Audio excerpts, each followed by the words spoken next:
দেখো, এটা একটা ইন্ডেক্সের প্রবলেম। এই ধরনের প্রবলেম যেটাতে তোমার বেস ম্যাচিং করে সলভ করতে হয়, সেটা খুবই আসছে। মানে এটা এখন ট্রেন্ড চলছে, এটা এই ধরনের প্রশ্ন খুবই আসছে। তো দেখা যাক এই প্রশ্নটা কিভাবে আমরা সমাধান করতে পারি সেটা দেখব।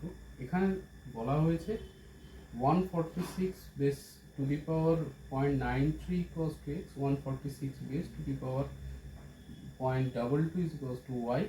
আর এই ইকুয়েশন দেওয়া হয়েছে x to the power z equals to y to the power 7 হলে জেড এর ভ্যালু কত এটা আমাকে বের করতে হবে।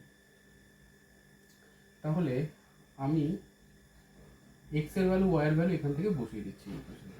তাহলে 146 to the power 0.93 into z is equals to y to the power 146 to the power 22 into 7।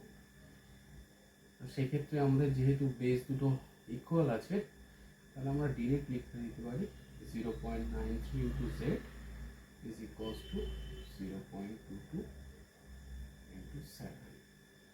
তাহলে z equals to 0.22 into 7 by 0.93 is equals to 154 by 93 equals to 1.66। তাহলে আমাদের z এর ভ্যালু হলো 1.66।